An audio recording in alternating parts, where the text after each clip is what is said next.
Hi, in front of me is iPad Pro 2021 and today I would like to show you how you can set up Face Unlock on this iPad.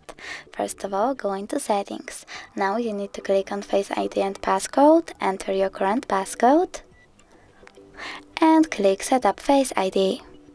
Then I need to rotate my tablet and focus it off camera real quick.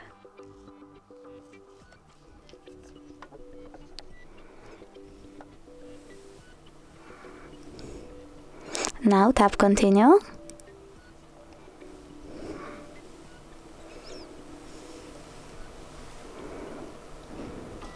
And tap Done.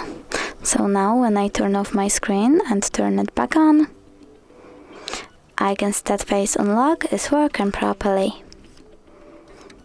Come on! Thanks so much for watching. If you enjoyed this video, don't forget to leave a like, comment and subscribe. Bye!